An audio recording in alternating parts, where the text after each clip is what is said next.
कल हम आपको बता रहे थे कि हम टेक्स्ट की वैल्यू टेक्स्ट एंटर कर सकते हैं, एक्सेल में टेक्स्ट एंटर कर किस तरह से कर सकते हैं वो देखा हमने। नंबर्स को एंटर करना देखा, कितनी तरीके से फॉर्मेट्स अप्लाई कर सकते हैं वो देखा। लॉजिकल वैल्यू हम कैसे यूज करते हैं वो देखा। और लास्ट हमने आपको बताया था कि एरर्स। तो ये सारी चीजें हमने बेसिकली छोटा मोटा जो हमारा बेसिक कॉन्सेप्ट है वो चीज हम सीख चुके हैं। अब हम बात करते हैं कि हमने आपको शुरू में ही बताया था कि अगर हम इस विंडो को देखें तो यहाँ पर ये जो मेन्यू बार है उसके नीचे फिर हमारी टूल बार है, स्टैंडर्ड टूल बार और फॉर्मेटिंग टूल बार है। उसके बाद देखिए यहाँ पर जो बार है ये दो पार्ट्स में डिवाइडेड है, जैसे एक्सेल में भी बताया था। जिसमें लेफ्ट हैंड वाला जो पोर्शन होता है वो बहुत ही छोटा सा होता है और राइट हैंड वाला पोर्शन जो होता है वो काफी चौड़ा होता है। लेफ्ट हैंड वाले पोर्शन को हम नेम बॉक्स कहते हैं और राइट हैंड वाले पोर्शन को हम फॉर्मूला बार कहते हैं। तो आज हम पहले देखेंगे कि नेम बॉक्स के क्या क्या काम है। जैसे नेम बॉक्स का नाम ही इसीलिए नेम बॉक्स है क्योंकि इसका सबसे पहला काम होता है एक्टिव सेल का एड्रेस डिस्प्ले करना। जैसे हमने आपको बताया था कि किसी भी सेल का एड्रेस, जिसे कि हम सेल रेफरेंस भी कहते हैं, ये दो चीजों को मिला के बनता है। कोई भी सेल पे अगर आप हैं तो यहाँ देखिए पूरा का पूरा कॉलम ये है और पूरी की पूरी रो ये है, लेकिन एक बार ये जो इंटरसेक्शन है, जो ये देखिए डार्क कलर के बॉर्डर से आप देख रहे हैं इतना हिस्सा, ये हिस्सा कहलाता है सेल, जो कि किसी भी टेबल या शीट की सबसे छोटी यूनिट होती है। तो एक बार में आप एक सेल में एक्टिव होते हैं और आप जब टाइप करना शुरू करते हैं तो उसी सेल में टाइप करते हैं जो सेल एक्टिव होती है। एक्टिव सेल कौन सी है वो या तो उसके डार्क बॉर्डर से आपको पता चलता है, और अगर आप ये जानना चाहते हैं कि उस एक्टिव सेल का रेफरेंस क्या है या उसका एड्रेस क्या है, तो ये एड्रेस सेल का दो चीजों को मिला के बनता है। पहला कॉलम का नाम और दूसरा रो का नंबर। जैसे इस समय जिस सेल में हम हैं उसका एड्रेस क्या है, B3। अभी कहाँ है, F7। अभी कहाँ है, D12। इस तरह से जैसे ही किसी सेल को सिलेक्ट करते हैं हमारा कंसंट्रेशन कॉलम के नाम और रो के नंबर पे जाता है। लेकिन अगर हम किसी सेल का एड्रेस जानना चाहते हैं तो हमें अपना दिमाग उतना लगाने की जरूरत नहीं है, ना ही कोई मेहनत करने की जरूरत है, क्योंकि सेल का एड्रेस आपको नेम बॉक्स में भी साथ के साथ डिस्प्ले हो रहा होता है। तो आपको शीट में तो देखना ही नहीं है, आप ध्यान दीजिए केवल नेम बॉक्स में। अभी कहाँ है, H4 में। अभी कहाँ है, J6 में। अभी कहाँ है, F14 में। अभी कहाँ है, C16 में। अभी C4, G4, J4, J11, I16। ऐसे आप जिस सेल में भी होते हैं तो ये क्या करता है, आपको उस एक्टिव सेल का एड्रेस डिस्प्ले करता है। पहली चीज, नेम बॉक्स का पहला काम। दूसरा काम ये होता है कि ये बात तो सच है कि ये एक्टिव सेल का एड्रेस डिस्प्ले करता है, लेकिन मान लीजिए इस शीट में आपने काम किया हो। जैसे हम अपने वापस पुरानी वाली शीट पे आ जाते हैं जिसमें हमने आपको प्रोडक्ट का डेटा बनाने के दिखाया था, कहा था बनाने के लिए। तो ये मान लीजिए हमारी शीट है, इसमें हमने कुछ काम किया है और सपोज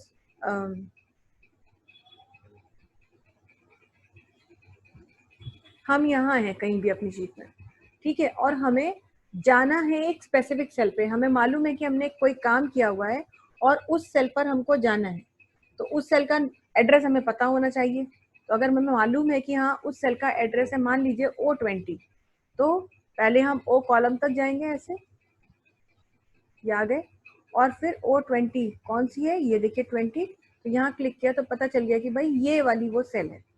तो कभी कभी हमें किसी सेल पे जाना होता है और उस सेल पे पहुंचने के लिए हमें सेल का एड्रेस पता होना जरूरी है। सेल का एड्रेस जब हमें पता हो जाता है तब फिर हम उस सेल पे ऐसे पहुंच सकते हैं। खैर ये तो O20 था, तो पहुंचने में कोई खास टाइम हमें नहीं लगा, हमने थोड़ा सा यहाँ स्क्रॉल किया और थोड़ा सा नीचे की तरफ स्क्रॉल करके हमने देख लिया। लेकिन मान लीजिए यही सेल कोई बहुत दूर होती, जैसे O20 की जगह मान लीजिए ये होती O2000, तो किसी भी सेल पे इमीडिएटली अगर आपको पहुंचना है तो उसके लिए स्क्रॉलिंग ही एकमात्र आपके पास ऑप्शन है। या फिर आप क्या कर सकते हैं, या फिर आप नेम बॉक्स की मदद ले सकते हैं। चाहे आपको O2000 पे जाना हो या O20000 पे जाना हो या O2 लाख पे, और O ही नहीं कोई भी सेल पे जाना है सपोज। अब हम आपको एग्जांपल दे रहे हैं कि अगर मान लीजिए हमें जाना है सपोज N20,000 पे, तो उसके लिए पहले हम एन वाले कॉलम पे यहाँ आए और फिर हम स्क्रॉल करके ऐसे 20,000 पे पहुंचने की कोशिश करेंगे, जिसके के लिए हमें काफी समय लगने वाला है। लेकिन यही काम अगर हम आसानी से करना चाहते हैं तो कुछ करने की जरूरत नहीं है आपको, कहीं भी रहे शीट में कोई फर्क नहीं पड़ता। आपको जाना है अगर N20,000 पे, तो सिर्फ आपको नेम बॉक्स में क्लिक करना है और क्लिक करके जिस सेल पे आपको जाना है उस सेल का एड्रेस यहाँ पे टाइप कर दीजिए। कोई स्पेस नहीं दिया जाता कि एन के बाद आप गैप देंगे, डायरेक्ट पूरा एड्रेस लिखिए और एंटर करते ही देखिए आप उस सेल पे आ गए। जिस सेल पे आने में कम से कम आपको कम से कम कुछ 5-7 मिनट लग जाने वाले थे, उसको आप आसानी से 1 सेकंड के अंदर वहां पहुंच सकते हैं। अभी A1 पे जाना है, वैसे तो कंट्रोल होम भी हमारे पास शॉर्टकट है, लेकिन A1 पे जाना है, A1 और एंटर कर दीजिए। ये देखिए A1 पे आ गए। तो इस तरह से यदि आपको किसी ऐसी सेल पे जाना है जिस सेल का एड्रेस आप जानते हैं, तो बिना कोई मेहनत किए नेम बॉक्स की मदद से आप उस सेल के एड्रेस पे पहुंच सकते हैं। तो ये दो चीजें आपने देखी कि एक तो ये एक्टिव सेल का एड्रेस डिस्प्ले ही करता है, लेकिन दूसरा क्या आपको बताया कि किसी सेल पे अगर आप जाना चाहते हैं और आपको उसका एड्रेस मालूम है, तो बिना कोई समय गंवाए आप सीधे नेम बॉक्स की मदद से उस सेल पे पहुंच सकते हैं। तीसरा क्या है कि अगर आपने सेल एक से ज्यादा सिलेक्ट किए हैं, तो ये आपको डायमेंशन दिखाता है। डायमेंशन का मतलब कि कितने रो और कितने कॉलम आपने सिलेक्ट कर लिए। जैसे मान लीजिए अभी यहाँ से सिलेक्ट किया, माउस का बटन दबाए दबाए, तो देखिए यहाँ पर जो है आपको ये पूरी रेंज दिखा देता है कि आपने कितनी रेंज सिलेक्ट की है। जैसे हम यहाँ A1 से सिलेक्ट कर रहे हैं और माउस का हम पॉइंटर लाए A10 तक, तो देखिए आपको वो क्या दिखा रहा है नेम बॉक्स में कि आपने क्या रेंज सिलेक्ट की हुई है, A1 से A10। ऐसे ही जब भी कोई रेंज सिलेक्ट करेंगे तो वो आपको बताएगा कि आपने क्या रेंज सिलेक्ट की हुई है। अगर हम रिवर्स में लेते हैं तो भी देखिए रेंज वो स्टार्टिंग सेल से ही दिखाता है। जैसे ध्यान दीजिएगा, हम C16 पे हैं और खींचते हुए नीचे से ऊपर की तरफ ले गए C1 तक, लेकिन वो आपको क्या दिखा रहा है, C1 to C16। तो इस तरह से एक से अधिक सेल सिलेक्ट करने पर वो जितनी भी सेल है उनका पूरा डायमेंशन आपको शो करता है कि कहाँ से लेके कहाँ तक के आपने सेल सिलेक्ट किए हुए हैं। तो ये आपको रेंज भी दिखा देता है, सिलेक्टेड सेल की रेंज दिखाता है। फिर आपको क्या दिखाता है नेम बॉक्स। नेम बॉक्स की एक और बहुत अच्छी वैल्यू, एक बहुत अच्छा फीचर होता है कि ये आपको रेंजेस को नाम देने में हेल्प करता है। कई बार ऐसा होता है कि जब हम शीट में काम करते हैं किसी फाइल के अंदर, तो फाइल तो जो हमारी एक्सेल की या कैल्सी की होती है वो कहलाती है वर्कबुक, और ये जिन शीट्स में काम करते हैं या शीट्स या वर्कशीट्स कहलाती हैं। तो एक्चुअली एक वर्कबुक जो होती है वो वर्कशीट्स का कलेक्शन होती है जिसमें कई वर्कशीट्स हो सकती हैं, हमने आपको दिखाया ही है। लेकिन अब अगर मान लीजिए आपने कुछ काम ऐसा किया हुआ है जिसमें अलग अलग शीट्स में अलग अलग लोकेशन पे आपने काम किया है, तो कई बार हमारा प्रोफाइल ऐसा होता है कि काम भी बहुत सारी जगह पर करते हैं और अक्सर उन जगहों पर हमें जाना भी पड़ता है, कभी इस शीट की उस लोकेशन पे, कभी उस शीट की उस लोकेशन पे। तो अगर इस तरीके का प्रोफाइल है तो डिफरेंट लोकेशंस पे जाने के लिए या तो हम डिफरेंट लोकेशंस के मतलब लोकेशन को याद रखें कि कौन सी सेल पे कौन सा काम किया था, जो कि प्रैक्टिकली ऑब्वियसली पॉसिबल नहीं है किसी के लिए भी। डायरी बना के रखना पड़ेगा कि हाँ भाई सेल्स का डाटा कहाँ पे लिखा था, शीट 1 में लिखा था, शीट 1 में कौन सी रेंज पे लिखा था, मान लीजिए A93 से लिखा था, क्योंकि हर बार काम यहीं से शुरू हो जरूरी थोड़ी है। अब यहाँ मान लीजिए प्रोडक्ट की लिस्ट बनी थी, नीचे आए, नीचे और कुछ काम किया हुआ था, तो एक शीट में बहुत सारे डेटा हम फीड कर सकते हैं। तो कई बार ऐसा होता है कि हम शीट्स में डेटा फीड करते हैं और वो डेटा अलग अलग शीट्स में होता है और अलग अलग लोकेशंस पे होता है, कोई फिक्स लोकेशन उनकी नहीं है, मगर हमें बार बार उन लोकेशंस को विजिट करना पड़ता है, जिसके के लिए हमें बहुत सारी चीजें याद रखनी पड़ सकती हैं या डायरी में बहुत सारा कंटेंट मैनेज करना पड़ सकता है। हम चाहते हैं कि ये काम करने के लिए कोई बॉदरेशन ना हो, अलग से कहीं अपने लिए हम कोई बर्डन ना बनाए। तो उसके लिए हम क्या करेंगे, हम रेंजेस को नाम दे देते हैं। जैसे हम आपको एग्जाम्पल दिखा रहे हैं, एक हमने यहाँ पे ब्लैंक न्यू वर्कबुक खोल ली है और यहाँ पे देखिए हम 3 डिफरेंट शीट्स ले रहे हैं, शीट 1, शीट 2, शीट 3।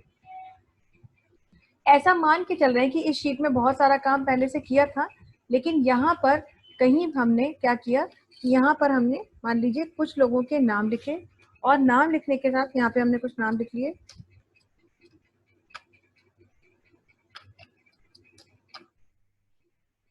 और यहाँ पर उनकी लिखी हमने बेसिक सैलरी।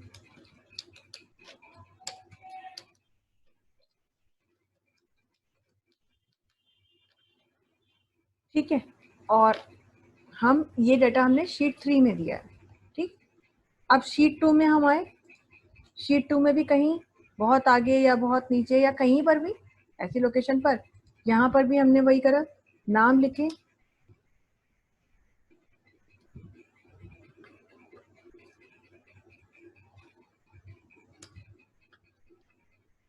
और यहाँ लिख दी उनकी सिटीज के नाम की, किस किस सिटी में उनकी पोस्टिंग हुई है। यहाँ लिख दिया दिल्ली, यहाँ लिख दिया मुंबई, यहाँ लिख दिया पुणे, और यहाँ लिख दिया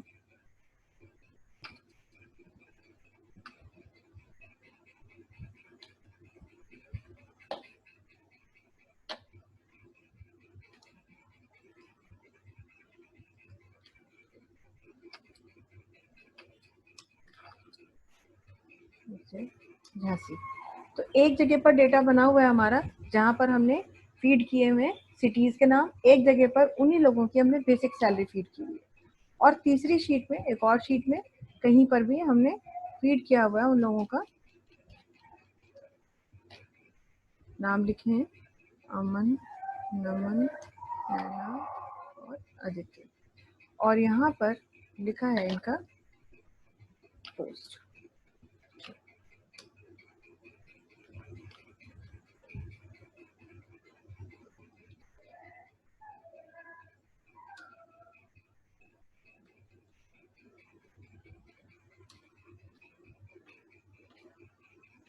ठीक है, एक शीट में कहीं पर पोस्ट डिफाइन की गई है, दूसरी शीट में कहीं पर सैलरी लिखी गई है, तीसरी शीट में कहीं पर उनका सिटी जहाँ पर वो पोस्टेड है वो लिखा है, और हम किसी ऐसी जगह पर बैठे हैं जहां से हमें कोई अनुमान नहीं कि कहाँ पे काम किया है। अब अगर अचानक से हमसे कह दिया जाए कि जरा बेसिक सैलरी वाले डेटा पे जाइए,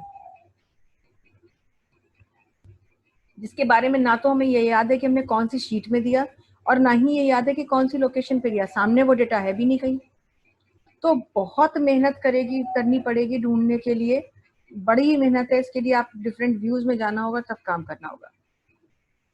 लेकिन अगर ऐसा आपको काम करना होता है कि आप मल्टीपल शीट्स में मल्टीपल लोकेशंस पे अपना काम करके आए हैं, और उन लोकेशंस पे आपको अक्सर ही जाने की जरूरत है, तो आप क्या करेंगे कि जब भी आप इस तरीके का काम करते हैं, तो अभी मैं आपको दिखा रही हूँ कि आप इस पर ध्यान मत दीजिएगा क्या कर रहे हैं, हम कैसे कर रहे हैं वो हम आपको बाद में बताएंगे। तो जैसे हमने यहाँ पर काम किया था अपना,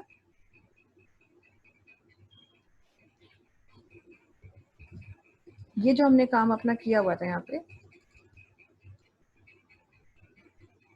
ये, तो जब हम ये काम कर रहे थे, काम करने के बाद ये एरिया हमें सिलेक्ट करना चाहिए था, और इस एरिया को कोई नाम देना चाहिए था, जैसे एम्प्लॉय पोस्ट, सैलरी वाले में एम्प्लॉय सैलरी, और तीसरा जो सिटी है तो एम्प्लॉय सिटी, ऐसा कुछ नाम दे देते। नाम देने के लिए क्या करना होगा, नाम देने के लिए एक बार फिर से नेम बॉक्स की मदद लेनी होगी, और नाम देने से फायदा क्या होगा कि जब किसी रेंज को, इतनी छोटी सी हो कितनी भी बड़ी हो, किसी रेंज को आप नाम दे देते हैं, तो बस आपको उन नाम पे जाकर के क्लिक करना होता है, या नाम याद रखने की भी जरूरत नहीं है, और बस आप उस नाम पे क्लिक करेंगे, और क्लिक करते ही वो लोकेशन किसी भी शीट में होगी, चाहे 1 में हो, चाहे 2 में हो, या 3 में हो, या जितनी भी शीट्स आपने इंसर्ट की हैं, ऑटोमेटिकली आप वहां पहुंच जाएंगे। तो इसका फायदा आप नेम रेंजेस को नाम देने से उठाते हैं। आपको जो सबसे इंपॉर्टेंट बात याद रखनी है रेंज को नाम देने से रिलेटेड, वो ये है कि रेंजेस को नाम देकर के आप एक फाइल के अंदर एक रेंज से दूसरे रेंज पे जा सकते हैं। यानी इस एक फाइल में चाहे आपने 3 शीट्स इंसर्ट की हो या 13 इंसर्ट की हो, आप किसी भी जगह पे जा सकते हैं, लेकिन आप रेंज को नाम देकर किसी दूसरी फाइल पे नहीं जा सकते। तो अगर आपसे कोई पूछे कि नेमिंग रेंजेस का ऑप्शन अक्रॉस वर्कशीट्स काम करता है या अक्रॉस वर्कबुक भी काम करता है, तो ध्यान रखिएगा अक्रॉस वर्कशीट ही काम करता है। एक फाइल के अंदर तो कितनी भी शीट्स हो आप मूव कर सकते हैं, लेकिन एक फाइल से दूसरी फाइल में आप नहीं जा सकते। तो खैर कैसे नाम देना है, तो पहले तो रेंज सेलेक्ट किया, और नाम देने के लिए बस यहाँ पे नेम बॉक्स में क्लिक कर दीजिए, और जो नाम आप देना चाहते हैं वो नाम दे दीजिए। जैसे हमारा यहाँ पे पोस्ट से तो ईएमपी पोस्ट हमने कर दिया इसको नाम, यहाँ पे बीच में स्पेस दे दिया है, तो इसको स्पेस को हम हटा देते हैं, ईएमपी पोस्ट, ये नाम आ गया। अब जब भी हम इस रेंज को सिलेक्ट करेंगे, देखिए इतनी पूरी सिलेक्ट करेंगे तो वो नाम वहां दिखाएगा, और वैसे अगर आप आधा अधूरा सिलेक्ट करेंगे तो वो नाम कभी नहीं दिखाएगा। पूरी रेंज उतनी ही सिलेक्ट की जाएगी तो ही वो आपको नाम भी दिखा रहा है। खैर ये तो हो गया कि हमने यहाँ पे ईएमपी पोस्ट बनाया हुआ है, और अब हम आते हैं अपनी दूसरी शीट में। इसका भी डेटा हमें ढूंढना पड़ेगा, तो ढूंढ करके हम उस रेंज को भी नाम देंगे। ये देखिए ये नाम पड़ा है, इसको हमने सिलेक्ट किया, और ये हमारा सिटी का है तो हमने लिख दिया ईएमपी सिटी, ये नाम दे दिया। और तीसरी शीट में आया, तीसरी शीट में हमें ढूंढना है। शीट में अभी तो फिलहाल ढूंढ के सिर्फ हम नाम दे रहे हैं और कुछ नहीं कर रहे हैं। तो ढूंढने के लिए हम उस जगह पर जा रहे हैं जहाँ भी नाम दिया, क्योंकि नाम कहाँ दिया है ये हमारे लिए बड़ा मुश्किल है ढूंढना। तो ढूंढने के लिए हम थोड़ा सा मदद ले रहे हैं। एक्सेल में वो क्या मदद ले रहे हैं वो आपको बताएंगे। रेंज को हम सिलेक्ट करेंगे और रेंज को सिलेक्ट करने के बाद अब ये बेसिक से रिलेटेड है, तो ईएमपी बेसिक या ईएमपी सेल जो भी हम लिखना चाहते थे वो हमने लिखा और एंटर कर देंगे। इस तरह से हमने डिफरेंट शीट्स में किए हुए काम को मतलब अलग अलग रेंजेस को नाम दे दिया। और अब हम किसी भी शीट में कहीं भी बैठे, चाहे शीट 1 में बैठे हो चाहे शीट 2 में बैठे हो, कहीं भी बैठे हो, अब आपसे कहा जाए कि जरा सिटी वाले डेटा पे जाइए, तो कहीं बॉदर करने की जरूरत नहीं है। सीधे आप नेम बॉक्स के इस ड्रॉप डाउन बटन पर क्लिक करें और ड्रॉप डाउन बटन पर क्लिक करने के बाद ये देखिए आपको यहाँ पर रेंजेस के नाम दिखाई दे रहे हैं। अब आपको सिटी पे जाना है, इस रेंज पे क्लिक कर दीजिए और आप देखिए वहां पहुंच गए। तो आप बैठे शीट 1 में थे लेकिन शीट 2 में ये डेटा था, आप यहाँ आ गए। यहीं से आपको जाना है मान लीजिए पोस्ट पे, ये देखिए पोस्ट पे आ गए। यहीं से जाना है आपको सैलरी पे, सैलरी पे आ गए। तो इस तरह से आप सेल रेंजेस को नाम देते हैं और नाम देने के बाद आप उन रेंजेस पे इमीडिएटली पहुंच सकते हैं, भले ही वो रेंज कितनी ही दूर क्यों ना हो, कहाँ दूसरी ही शीट में क्यों ना हो। तो इस तरीके का एडवांटेज आप सिर्फ नेम बॉक्स की बदौलत उठा पाते हैं। बाकी आप इसके अलावा इसका एडवांटेज कोई नहीं है, आप ढूंढते ही रहेंगे, आपको बहुत टाइम लगेगा ढूंढने में। नीचे जब हम रेंजेस को ऑलरेडी नाम दे देते हैं तो एक ऑप्शन हमें यहाँ दिख रहा होता है मैनेज नेम्स। अगर आप इस ऑप्शन पे क्लिक करें तो देखिए आपको यहाँ पर ये सारे नाम भी दिख रहे हैं और साथ साथ उनकी रेंजेस, उनके डायमेंशंस भी वो शो करता है कि आपने ये जो नाम दिया है ये किस रेंज को दिया है। और उसके साथ साथ ही अगर आप इसमें कोई चेंज करना चाहते हैं, जैसे मान लीजिए अब ईएमपी बेसिक लिखा था, हम ईएमपी बेसिक से इसको कन्वर्ट करना चाहते थे ईएमपी सेल में, तो हमने ये दे दिया। अगर कहीं रेंज डिफरेंट करना चाहते हैं तो रेंज भी दे सकते हैं, बदल देंगे। और स्कोप में ग्लोबल है, ग्लोबल का मतलब ये है कि पूरी फाइल में काम कर सकते हैं। और अगर स्कोप का आप शीट 1, शीट 2 या शीट 3 रख देंगे, इसका मतलब एक शीट में ही आप काम करेंगे। तो हम इसको कभी भी चेंज नहीं करते, ग्लोबल ही रहने देते हैं। और अब हम यहाँ से कहेंगे ओके। तो देखिए ओके करने पर क्या होगा कि जो हमारा ईएमपी बेसिक नाम की रेंज थी वो चेंज हो चुकी है। तो कभी भी अगर आपने कोई रेंज को नाम दिया है और उसके बाद रेंज के नाम में या रेंज में कोई परिवर्तन आप करना चाहते हैं, तो यहीं से मैनेज नेम्स ऑप्शन में आपको आना है और ये काम आप कर सकते हैं। तो आपने देखा छोटा सा एक बॉक्स है कहने को नेम बॉक्स, लेकिन कितने सारे काम इसने हमारे लिए किए। अब बात करते हैं यहीं पर इसके बगल में जो हमारा ये फॉर्मूला बार बना हुआ है, इसको हम फॉर्मूला बार क्यों कहते हैं ये तो हम आपको पहले भी बता चुके हैं कि भाई फॉर्मूला बार तो कहा ही इसको इसलिए जाता है क्योंकि ये आपको फॉर्मूला डिस्प्ले करता है। किस चीज का फॉर्मूला डिस्प्ले करता है? जो कैलकुलेशन हमने की हो। जैसे देखिए यहाँ पर हमने आपको पिछले किसी सेशन में बताया था कि ये प्रोडक्ट रेट क्वांटिटी प्राइस है। अब ये तो वैल्यू थी लेकिन यहाँ पर तो आपने कैलकुलेशन की थी। सपोज आप अब इसको अगर सिलेक्ट करते हैं तो यहाँ तो आपको रिजल्ट ही दिखता है और वो रिजल्ट क्या दिख रहा है? इतना इंटू इतना। ठीक है, आपको मालूम है क्योंकि आपने अभी कल ही काम किया तो आपको पता था कि इसको मल्टीप्लाई किया था। पर कई बार कुछ कैलकुलेशंस ऐसी होती हैं जो हमें याद नहीं रहती कि मल्टीप्लाई करके मिला ये आंसर या हमने एक्चुअली इस पर कौन सा फॉर्मूला अप्लाई किया है। तो अगर आपने कहीं कोई कैलकुलेशन की है तो कैलकुलेशन की है या नहीं, और कैलकुलेशन की है तो क्या कैलकुलेशन की है, क्या फॉर्मूला अप्लाई किया है, ये सीधे सेल को सिलेक्ट करते ही फॉर्मूला बार पे डिस्प्ले हो जाता है। ये देखिए यहाँ आंसर दिख रहा है 3 लाख, लेकिन यहाँ क्या दिख रहा है? D3 इंटू E3, यानी वो बता रहा है कि इस जगह पर आपने ये फॉर्मूला अप्लाई किया है। तो इस तरह से फॉर्मूला बार का पहला काम है, नाम जैसे उसका फॉर्मूला है तो वो फॉर्मूला बार का नाम ही इसलिए क्योंकि किसी कैलकुलेटेड सेल को सिलेक्ट करते ही वहां पे कौन सा फॉर्मूला अप्लाइड है वो आपको ये डिस्प्ले करके दिखा देता है। जबकि किसी सेल में अगर नॉर्मली कोई कंटेंट लिखा है, मतलब आपने कुछ टाइप किया है, तो फॉर्मूला बार उसी सेल कंटेंट को डिस्प्ले करता है। ये देखिए सेल में जो लिखते हैं वही फॉर्मूला बार में भी दिखता है ना। लेकिन अगर आपने कोई फॉर्मूला पे क्लिक किया, यानी सेल में लिखा है नंबर लेकिन उस पर उसके पीछे कोई फॉर्मूला है, तो वो फॉर्मूला बार में फॉर्मूला डिस्प्ले होता है, वैसे आपको रिजल्ट डिस्प्ले होता है। और फॉर्मूला बार का एक बहुत इंपॉर्टेंट काम है वो ये कि हमें ये सेल में डायरेक्टली एडिटिंग करने में हेल्प करता है। एडिटिंग करने का मतलब क्या है कि सेल में कुछ लिखा था, अब हम उसमें कोई चेंज करने जा रहे हैं। जैसे मान लीजिए हमने यहाँ पे लिखा नाइटेक, और नाइटेक लिखते ही हमने एंटर कर दिया। लेकिन एंटर करने के बाद हमसे कहा गया कि नहीं नहीं, नाइटेक कंप्यूटर एजुकेशन पूरा लिखिए। तो ऑब्वियसली हम ऊपर वाली सेल को सिलेक्ट करेंगे और जैसा कि हमारी आदत है हम आगे टाइप करना शुरू कर देंगे। लेकिन देखिए टाइप करते ही क्या हुआ कि नाइटेक मिट गया और कंप्यूटर आ गया। क्यों? क्योंकि एक्सेल का ये एक नेचर होता है कि ये आपको परमिशन ही नहीं देता एक सेल में एक से ज्यादा वैल्यू लिखने की। वो कहता है भाई एक सेल में एक ही लिखो। अगर कुछ पुराना लिखा था और आप उसको सिलेक्ट करके कुछ नया लिखते हो तो ऑटोमेटिकली नया वाला डेटा पुराने डेटा को रिप्लेस कर देगा। तो कुछ जगह पर तो ठीक है, जैसे नाइटेक लिखा था, नाइटेक नहीं चाहिए और नाइटेक की जगह मान लीजिए हमें चाहिए नाइलिट, तब तो ठीक है, हमने यहाँ आए और हमने नाइलिट कर दिया, नाइटेक हट गया, नाइलिट आ गया। लेकिन अगर मान लीजिए हमें यहाँ लिखना था नाइटेक कंप्यूटर एजुकेशन, लेकिन हम नाइटेक लिख के एंटर कर गए थे, तो अब इसी के आगे हमें डेटा लिखना है, यानी इसी सेल में एडिटिंग करनी है। तो किसी भी सेल में एडिटिंग करने के लिए आप क्या कर सकते हैं, एक तरीका तो ये है कि सेल में पॉइंटर रखिए और जल्दी जल्दी 2 बार क्लिक कर दीजिए, डबल क्लिक। तो देखिए कर्सर आपका उसी में आ गया है। ऑब्वियसली आपको आगे आना पड़ेगा, तो कर्सर पहले आगे लेके आएंगे और फिर आगे का डेटा हम ऐसे लिखेंगे। एक तरीका तो हमारे पास ये होता है, ऐसे हम डेटा को ऐड कर लेते हैं।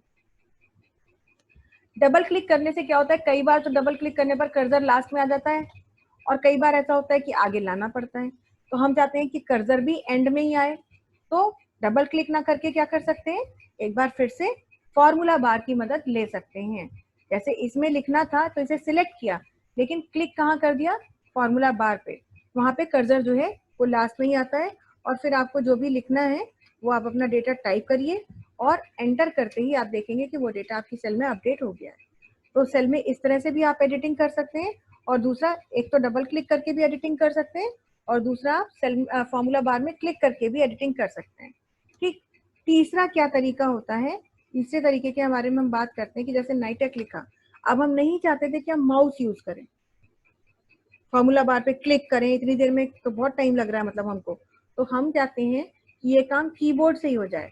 तो सेल में डायरेक्टली एडिट करने के लिए आपको कीबोर्ड से एक फंक्शन की मिलती है जो आपके लिए ये काम करती है, और वो फंक्शन की है आपकी F2। सेल को सिलेक्ट करके कीबोर्ड से आप फंक्शन की F2 प्रेस करेंगे तो देखिए कर्सर ऑटोमेटिकली उस सेल में लास्ट में आएगा और आपको फिर जो कुछ भी लिखना है उसके आगे वो आप एडिटिंग कर सकते हैं। तो इस तरह से 3 तरह से सेल में एडिटिंग हो सकती है। पहला, double click on the cell, दूसरा click on the formula bar, और तीसरा प्रेस F2 फंक्शन की। अगर एग्जाम में आ जाए मान लीजिए ऑब्जेक्टिव कि to edit in a cell directly, A में दे दिया double click on the cell, B में दे दिया click on the formula bar, तीसरे में दे दिया, सी में दे दिया प्रेस F2 की, और डी में दे दिया ऑल ऑफ द अबव, तो आपका आंसर हो जाएगा ऑल ऑफ द अबव। काम करते करते जैसे आप टाइपिंग कर रहे थे, अब मान लीजिए नाइटेक ही लिखना था, लेकिन सॉरी यहाँ पे आ जाते थोड़ा आगे, नाइटेक लिखना था लेकिन लिखते ही गलती हो गई। अब ये थोड़ी कि हम फॉर्मूला बार में क्लिक कर रहे हैं, सेल को अप एरो से सेल में आइए और जो लिखना है वो मिटाइए। तो इस तरह से एडिटिंग के लिए F2 फंक्शन की मदद करती है।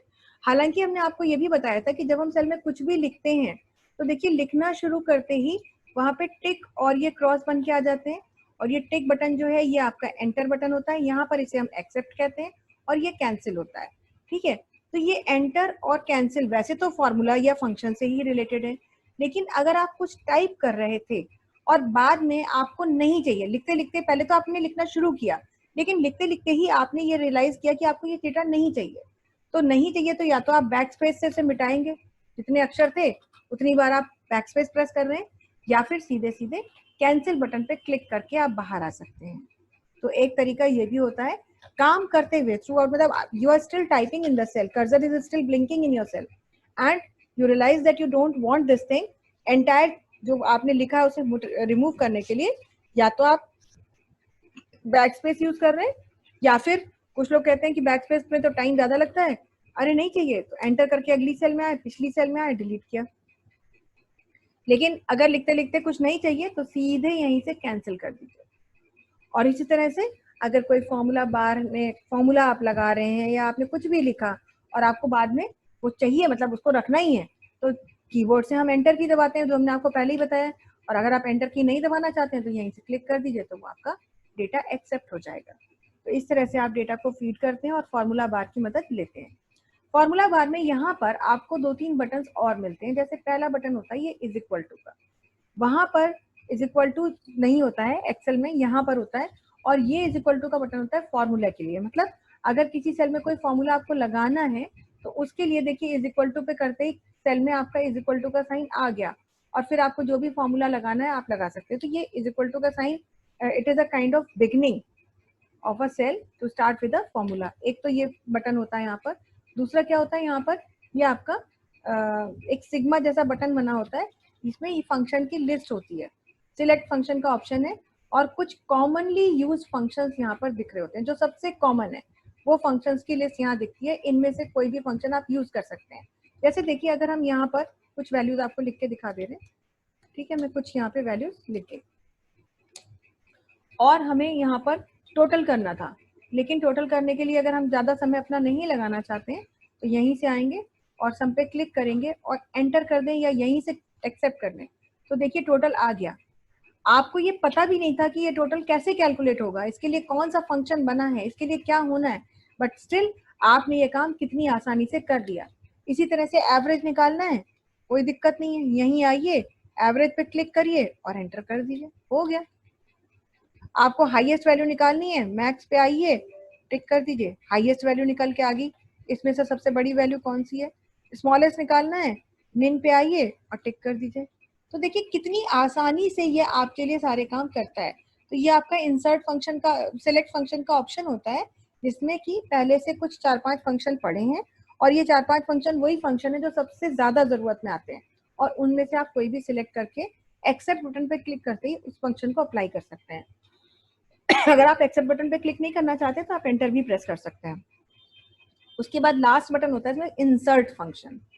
इंसर्ट फंक्शन और सिलेक्ट फंक्शन में अंतर ये है कि यहाँ पे तो कुछ गिने चुने फंक्शन पड़े, और यहाँ पर अगर आप आएंगे तो पूरा प्रोसेस आपको खुल जाएगा, वो स्टेप बाय स्टेप आपका काम होना शुरू हो जाएगा, कि विजार्ड खुल जाएगा और स्टेप बाय स्टेप आप काम कर सकते हैं।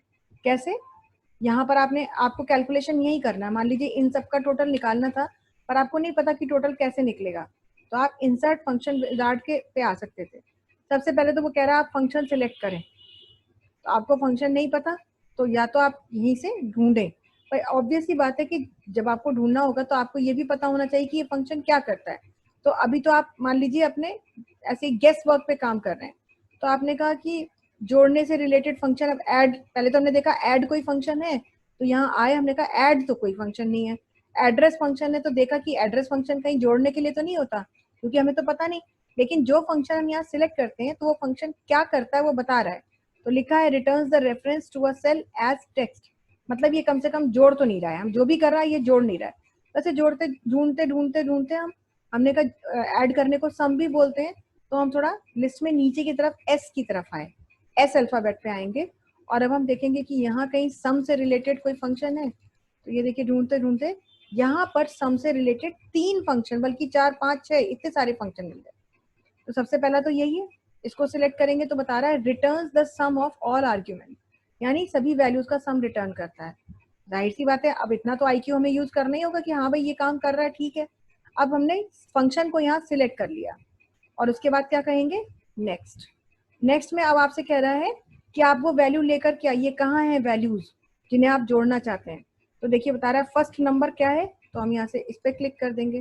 फिर यहाँ क्लिक किया, सेकेंड वैल्यू क्या है, ये है। यहाँ क्लिक किया, थर्ड वैल्यू क्या है, ये है। फोर्थ वैल्यू क्या है, ये है। ऐसे 5, 6, 7 देखिए अपने आप यहाँ पे आपको वैल्यूज मिलती रहेंगी। हमें कितनी चाहिए थी, 4 ही चाहिए थी। इतना करने के बाद यहीं से क्या कह देंगे, ओके। तो बिना ये जाने कि जोड़ने के लिए कौन सा फंक्शन यूज करते हैं, आप तब भी यहाँ पर इसको यूज कर सकते हैं।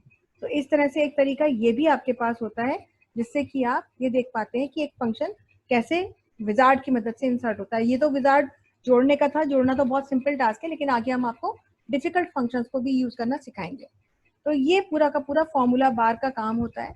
फिर आप अगर राइट हैंड साइड पे देखें तो यहाँ पर भी आपको राइटर की तरह से ही प्रॉपर्टीज का पेन मिलता है। आप इसे एक्सपैंड कर सकते हैं और या फिर आप इसे कंप्रेस भी कर सकते हैं। आप इसे इसकी प्रॉपर्टीज खोलना चाहें तो यहाँ से आपको ये सब ऑप्शन मिल रहे हैं। जो भी चाहिए, साइड बार रखनी है नहीं रखनी है, क्लोज करनी है, सब ऑप्शन आपके पास वही है। और वही चीज़ें भी लगभग यहाँ पर हैं जो आप देखना चाहते हैं। प्रॉपर्टीज मिल रहा है, स्टाइल मिल रहा है, ये देखिए प्रॉपर्टीज है, ये स्टाइल है, वही चीज़ है जो वर्ड में आपने राइटर में देखी, वही चीज़ें ऑलमोस्ट यहाँ है। बस यहाँ पर फंक्शंस का एक बॉक्स आपको अलग से मिलता है ऑप्शन, जो कि आपको राइटर में नहीं मिलता है। तो इस तरीके से आप यूज करते हैं इस साइड बार को।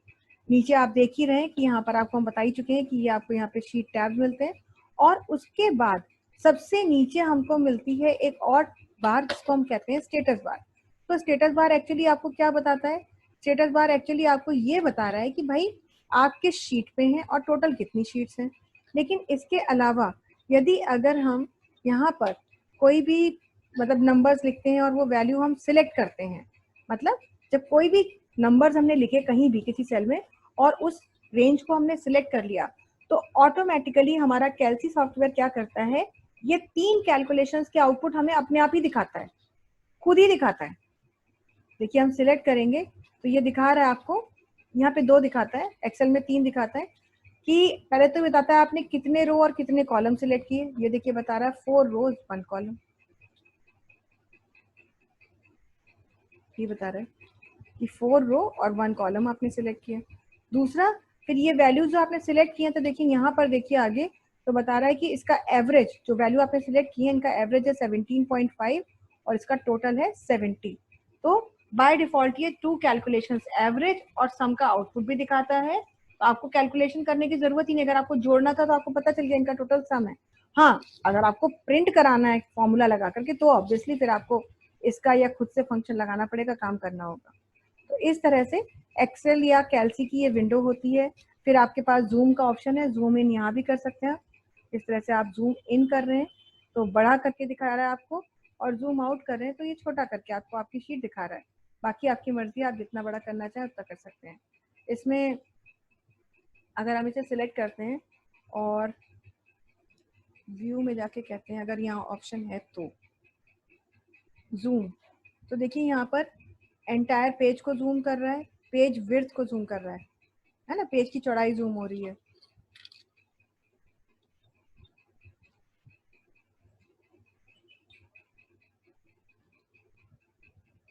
और ऑप्टिमल व्यू का मतलब है कि जूम टू सिलेक्शन, यानी जितना हिस्सा हमने सिलेक्ट किया था उसको जूम कर रहा है, उसके बेसिस पर ये डेटा को जूम करके दिखाता है। तो आपके पास तरीके, यही चीजें आपकी एक्सेल में भी हैं।